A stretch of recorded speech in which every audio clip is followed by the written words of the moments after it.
Alright, hi everyone. My name is Angela Christine Amanapsal, and this video recording is all about the continuation to the strategies and approaches in students learning. And so now we are down to the next strategy or approach, which is the experiential learning activities. So first, let's define what is experiential learning activities.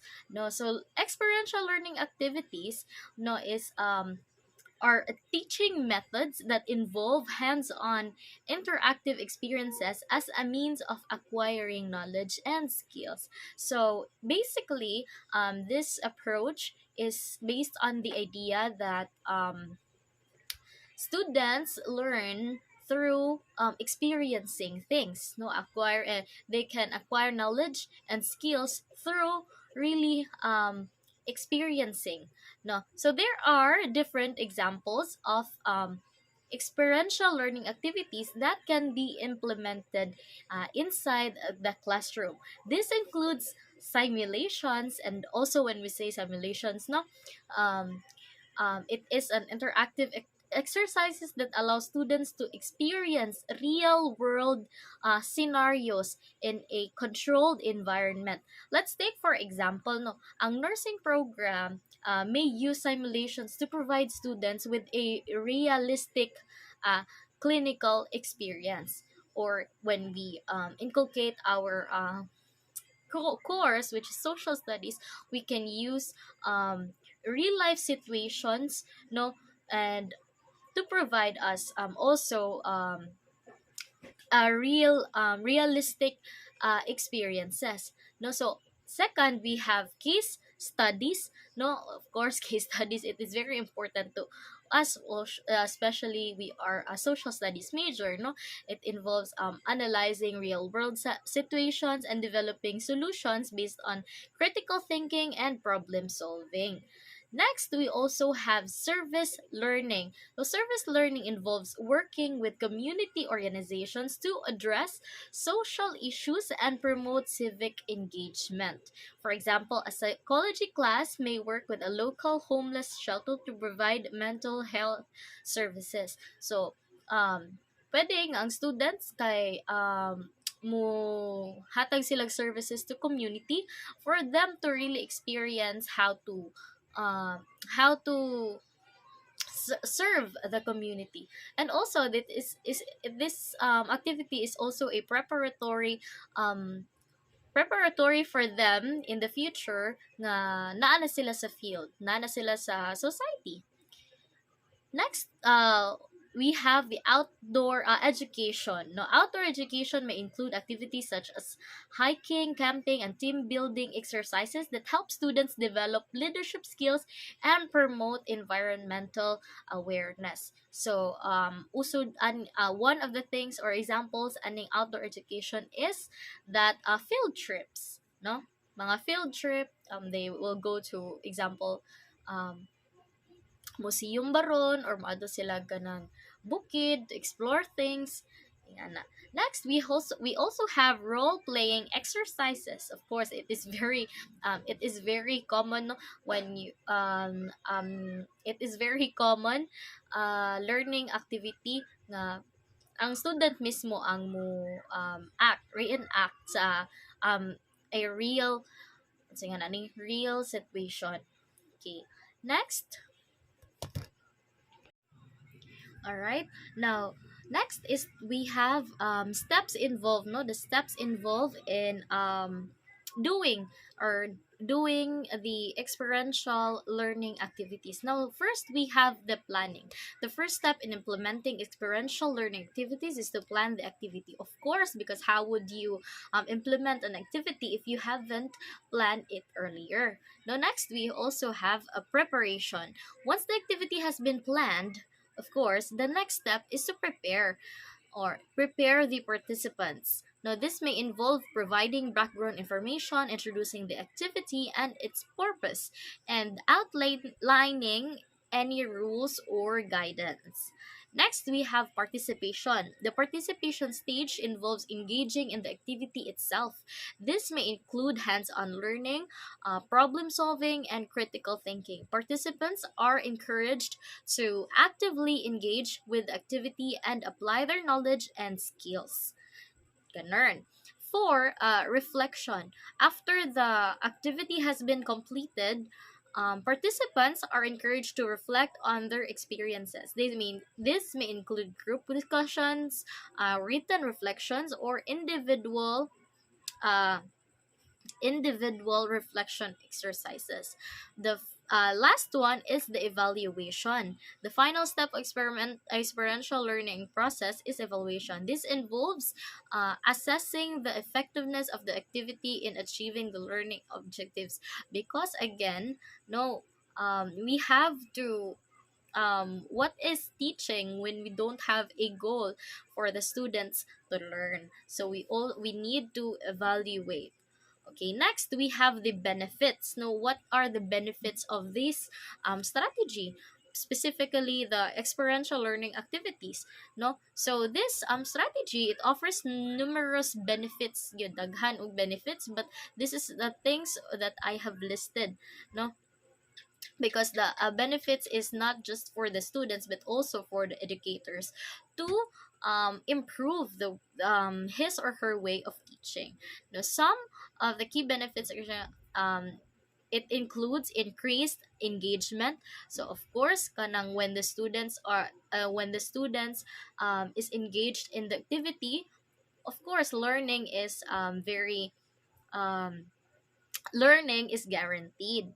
Okay, next, enhanced learning outcomes. By engaging hands-on interactive experiences, students are able to apply their knowledge and skills in a real-world context. This can help to enhance their learning outcomes and improve their understanding of the subject matter. Okay, next we also have development of practical skills such as critical thinking, problem solving, communication, and collaboration. Those skills those skills in 21st century. No, 21st century skills. So these skills are highly valued by employers and can be applied in a variety of contexts. So, development of practical skills.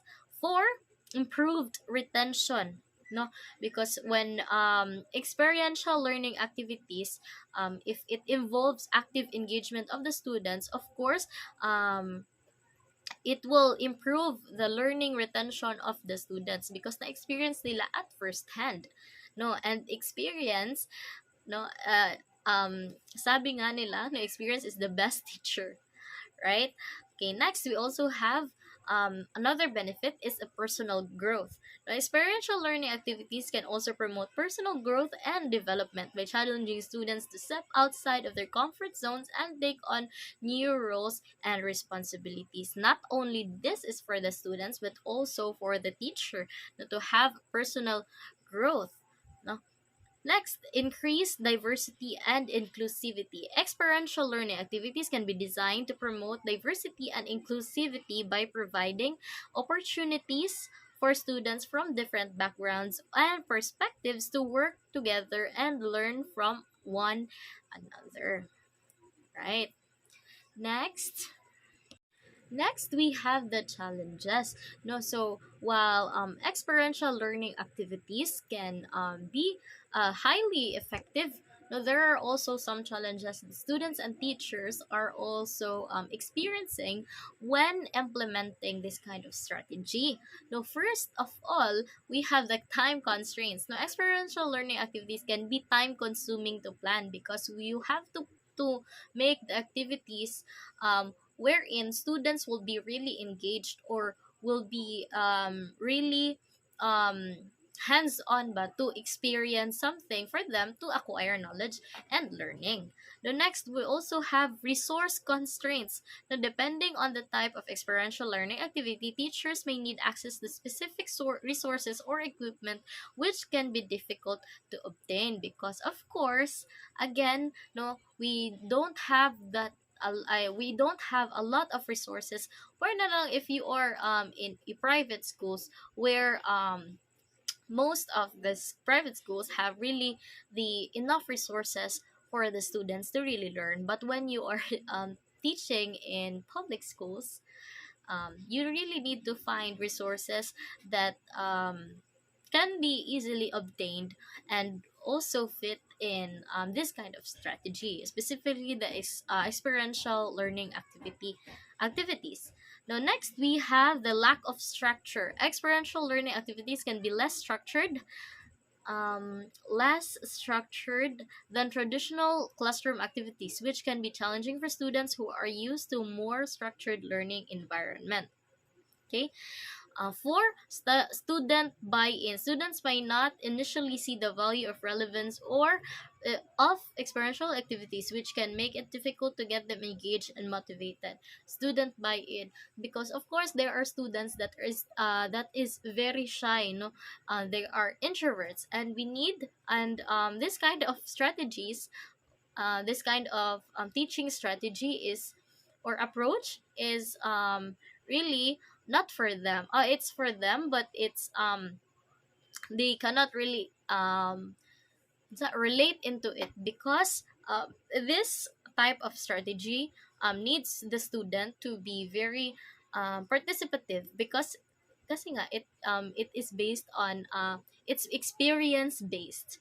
No. Next, we have the assessment. Assessing the student learning outcomes in experiential learning activities can be challenging, as it may be less clear cut than assessing traditional classroom activities. So assessment is also one of the challenges in this strategy. Group dynamics. Experiential learning activities can often involve group work, which can be challenging if students have many different learning styles, work ethics, and personalities. Of course, we are dealing with diverse students. They have they have different multiple intelligences, and so it is hard to think or to plan or to create activities, no, with regards in group dynamics.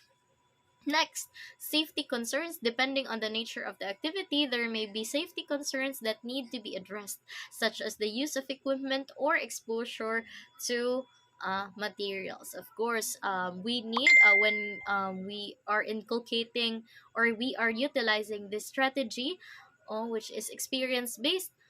It is sometimes our activity sometimes can be dangerous or hazardous to students, because students are hands on to the activities, and so it can become a challenge on implementing this kind of strategy. Okay, next we have the planning. A successful experiential learning activity involves several key steps. Here is a guide. No, so I have listed 8 kabuok strategy for us to really understand how to um, plan a successful experiential learning activities. Next, first we have define the learning objectives. So, kind of how do we define the learning objectives? Of course, it is taught to us over and over again, no? But kanang I will just say to you a quick recap. No, so start by defining learning objectives for experiential learning activity. What knowledge, what skills, what attitudes. No, the KSA, knowledge, skills, and attitude, or the cognitive, psychomotor, and the affective of the students that you want them to learn through your approach or strategy. So next we have identify the activity type. There are many different types of experiential learning activities, such as simulations, role playing. As I have said earlier, there are many types of, or there are many examples of learning activities that is experience based. No, na ay field trips, service learning, problem based learning.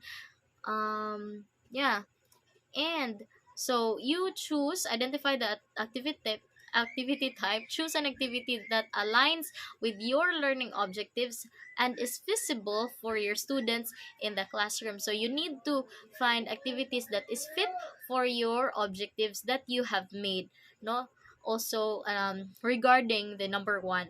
The number three, create a timeline. Develop a timeline for the activity that includes important milestones such as planning, preparation, implementation, and reflection. Make sure to build in enough time for each phase of the activity and consider any constraints such as scheduling, resources, or other events. So it's also when you are planning for the activity, you will need to have really a timeline because um, experiential learning activities can be lengthy, no time constraints, that it was discussed earlier that experiential learning activities can be challenging because of time constraints. Kanang taas man jud kung gamiton ang experience based. Next, we have the identify resources. Consider what resources what you will need to successfully implement the activity. This may include materials, equipment, space, guest speakers, or other support. Identify any potential barriers to accessing these resources and plan accordingly. Now, that is very understandable. Number five, design the activity. Develop the details of the experiential learning activity, including the roles of students and any other participants, the sequence of events, and any guidelines or rules that need to be established. Make sure that the activity is engaging, relevant, and aligned with the learning objectives. Now, when you design activity, as I have mentioned earlier, it should be based on experience, because the idea, again, the idea of this strategy or approach is that the students will learn through the experience that they have. Now, next we have number six.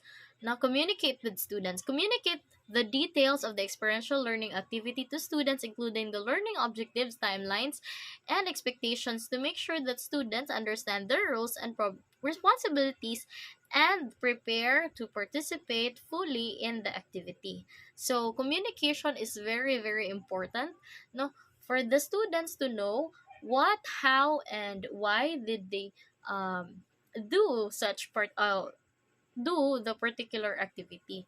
Now, next we have the facilitate the activity. Now, so as 21st century teachers, no, we are now the facilitators of the students. We are merely facilitators to them because we are using now the student centered approach, and yeah, we are merely the facilitators of the activity, no, to provide opportunities for the students to also reflect on their own and create um, construct new ideas on their own. The next, lastly, no, number eight, reflect on the activity. After the activity is completed, provide time for students to reflect on their own experience and share their thoughts and feelings. Use this feedback to improve future experiential learning activities. No, so as I have said earlier that um sige nga nani, students in this approaches should be the one that expresses their knowledge, no, through what they have learned through the activity, which is the experience based. All right, so next we have the execution. No, executing a successful experiential learning activity involves more than just planning and designing the activity. So here are the steps that I have listed. No, five steps. Scaffold the activity. Of course, this the teacher, as I have said earlier, is the facilitator, and the teachers should when the students have some clarifications about the activity, or they have difficulties in performing the activity, teachers must scaffold the activities, or provide them more manageable steps, or provide support as much as the student needs. Now, next, we have a differentiate instruction. Students may have different learning needs and abilities. I have said earlier, students have multiple intelligences. They have different ways of learning things. No, so we should differentiate our instruction for them to really get what we want them to do, no, to in order for them to acquire the learning outcomes or learning objectives about the activity. Next, use formative assessments. Formative assessments are ongoing uh, assessments that provide feedback to both the teacher and the student throughout the learning process. Of course, that is understandable. No, I have said earlier that assessments, evaluations is very important for us to learn, for the students to really learn, and for the teachers to assess if the students have learned something about the activity. Next, encourage reflection. Reflection is a key component to experiential learning, as it allows students to make meaning for their experience and connect it to their prior knowledge and understanding. Encourage students to reflect on their experience throughout the activity and provide opportunities for them to share their reflections with their peers and teachers. So encourage reflections to the students, because what is the point of having this kind of strategy or approach if we don't encourage students to um, say or give feedback or share their experiences, no? Next, we have the to foster collaboration. No, so as teachers, we need to um, train the students to have collaboration, because in the near future, when they become an individual that is functioning in the society, they must be well, they know how to basic etiquettes, no ethics, morally they know how to engage with people, know how to interact or manage themselves in front of the people. So yeah. Next, we also have the assessment. No, so how do we measure that the students have really learned in this type of activity or type of approach or strategy, especially the experiential learning activity? No, first we have rubrics. No, it is very important to have rubrics, because I believe that experiential learning activities is subjective. No, everything that the students is learning about the activity is subjective. We can is subjective, and so we must have a rubrics for us to measure if the student is really learning. No, next, self-assessment. Self-assessment is a process where students reflect on their own learning and assess their progress towards meeting the learning goals. Teachers can provide self-assessment tools to students, such as checklists, rating scales, or reflection prompts that help them evaluate their own performance. Self-assessment encourages students to take responsibility for their learning and helps them identify areas where they may need additional support. Self-system, no? Basically, it pwede ka mo hatag sa students to measure their understanding, or how far they have experienced or learned about their experience during the activities. You can give them an activity or an assessment, like you would let them write a reflection essay about the kuan, about the experience that they have, so they can assess themselves, and also for the teacher that to assess the students. Now, next we have peer evaluation. Peer evaluation is a process where students assess the work of their peers against the learning goals and criteria. No, so this is very prominent or very evident. Makita na nato sa high when our teachers let other groups to criticize the group that is reporting or the group that is presenting. No, ing ana. Next, we have the reflection. Reflection is a key component on experiential learning and can also be used as a form of assessment. So what I have said earlier, we can have the students to write our reflection essays for us to evaluate how far they have learned, no, through this activity. So next, I guess that is the end of the my topic about experiential learning activities. No, so in conclusion, learning activities are an effective and engaging way for students to learn by doing this art activity. No, so we defined experiential learning and provided examples how they can be implemented. So um, basically, experiential learning activities just focused on the idea that the learning of the students can be acquired, or the knowledge of the students can be acquired through experience based, through experiencing things. No, so that is learning experiential learning activities or approach, no, strategies. So next topic we have. All right, so now we are down to the next strategies or approach, which is the project-based learning. Now, so what is first? Let's define what is project-based learning. So from the word itself, no, project-based. Basically, students will learn will acquire knowledge through making projects. No, so. Project based learning, or PBL, is an instructional approach where students engage in a long term, in depth investigation of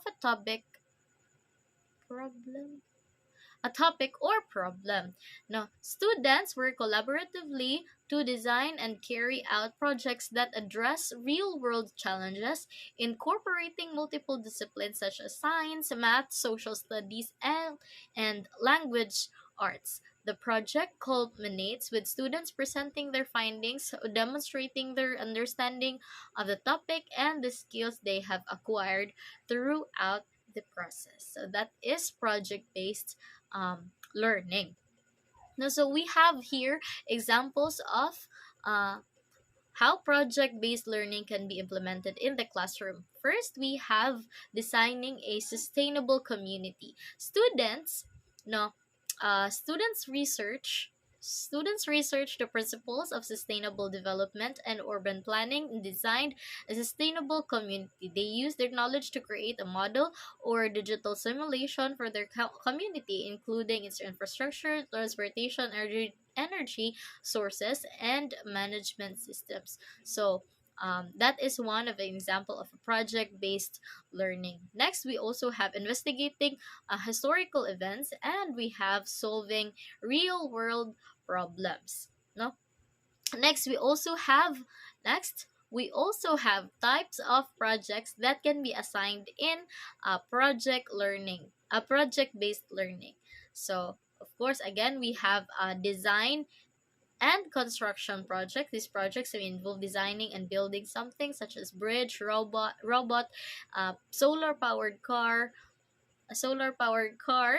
Students learn about engineering principles, mechanics, and construction techniques. So basically, students will create a project where, like this, for example, like diorama, something like that, that they would really learn. Next, research and investigation projects. These projects may involve investigating a topic such as historical events, scientific phenomena, and social issue. So, yeah, that is very understandable. Research and investigation. Next, we have service learning projects. These projects involves addressing a community need, such as in organizing a food drive, building a community garden, or tutoring younger students. Students learn about civic responsibility and leadership. As I have said earlier, also in the experiential learning activities, no, they have a learning projects, no, wherein students will go to um, communities to serve. Next, expression projects. These projects involve creating a work of art, such as a painting or sculpture or musical composition. Students learn about aesthetics, creative expression, and art techniques. Okay, now we have this what do you call this? The steps involved. Okay, steps involved.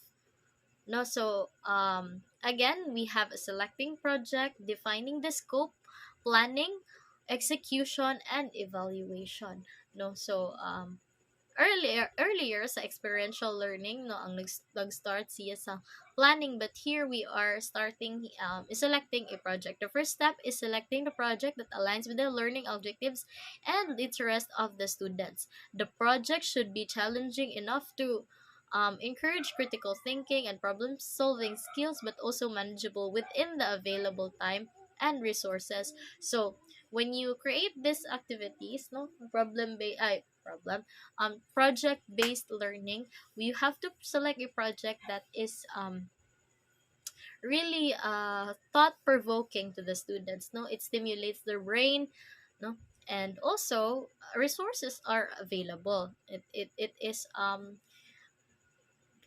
students can that is resources that is convenient to the students.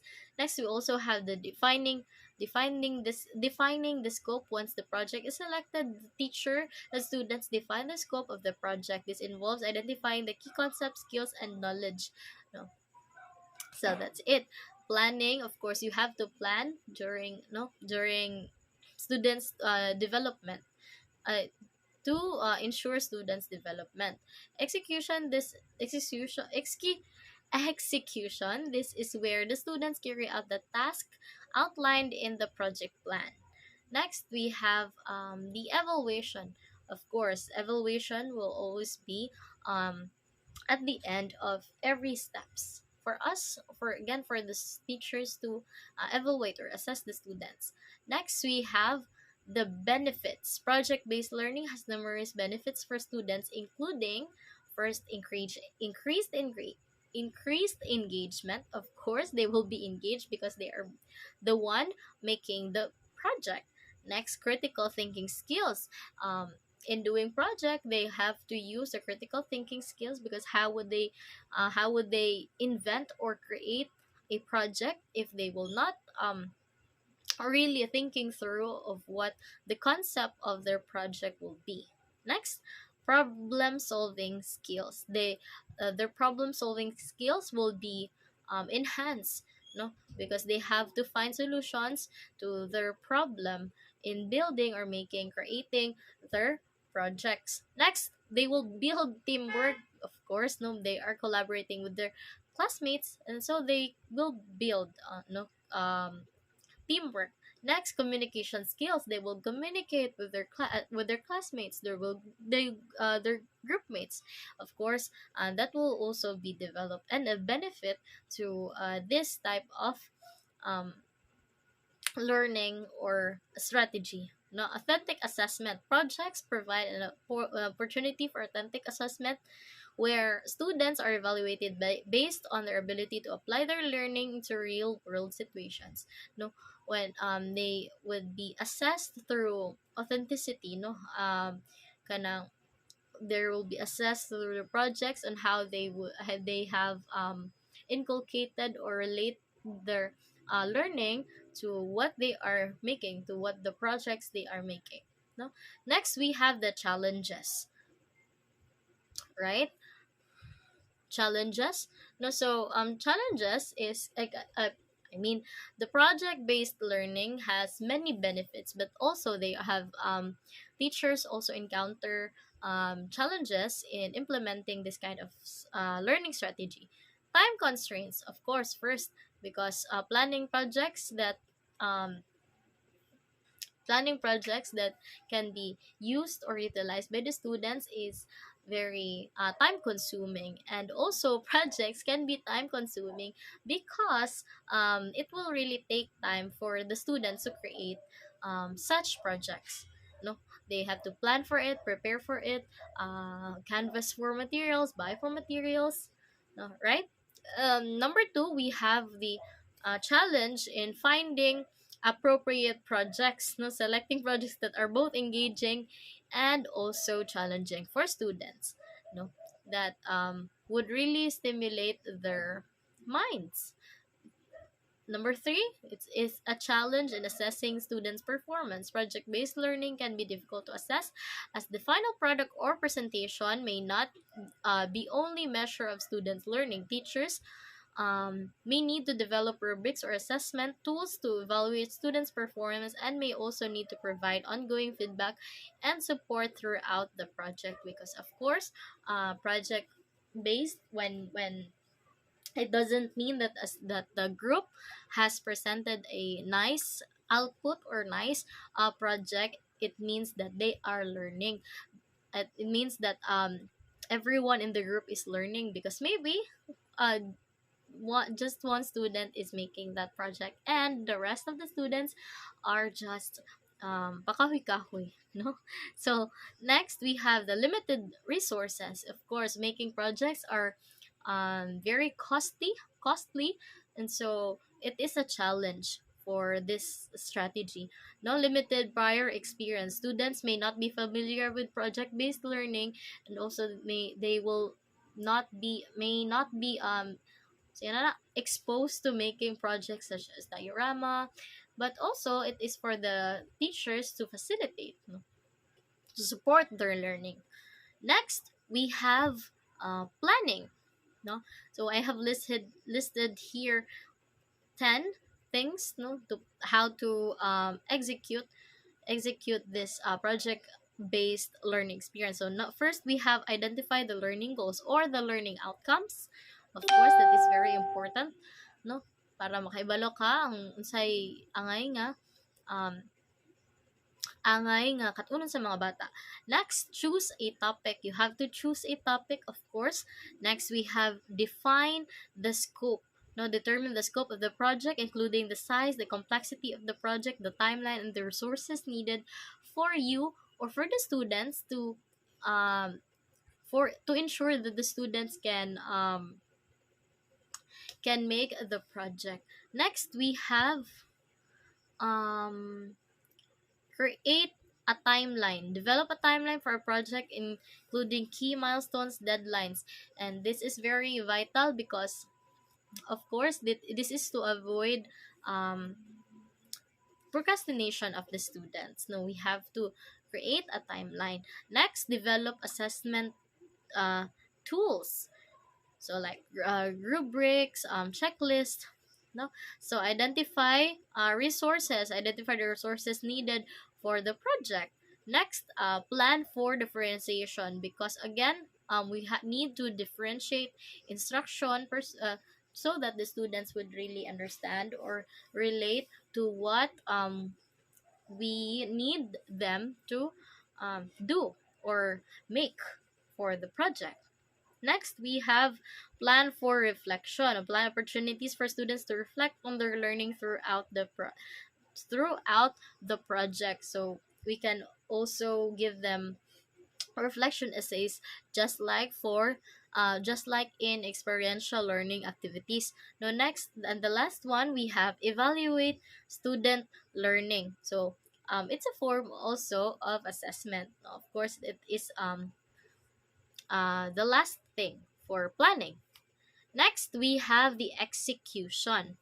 No, execute a successful project learning based experience. Teachers can use a variety of strategies, including scaffolding, differentiation, and formative assessments. Here are some strategies for each. So scaffolding,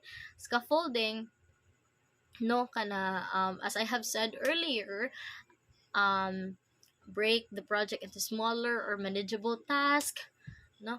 So to scaffold, to really support the student, that to support the students for instructions or learning that they need, no. Number two, differentiation. Instruct them to differentiation in instructions, because again, students have multiple intelligences and we are dealing with them diversely, so that we need to differentiate our instruction for them to catch up and to accommodate them, accommodate their learning. Number three, we also have formative assessments. No, assessments to really give provide us feedback of what the students are really learning or have learned. No, assessment. Now we have it's the same thing with experiential learning activities. Now we have the rubrics, We have the self-assessment where students evaluate their own experiences, no, that self assessment, or peer evaluation where students can criticize other group mates or the other group that is presenting or the other group's work, because this is project based learning. So yeah, I think that ends my report on project based learning and also the other strategy that is experiential learning activities, no. So in conclusion, project based learning is basically the based on the idea or focused on the idea that the students learning or the acquisition of knowledge of the students is based on projects, no. We can measure their learning or the things that they have learned, how far they have gathered informations based on the works that they have made or created, the projects that they have created. So I think that's all. Thank you for listening to me, and I hope you have learned something. Thank you and God bless.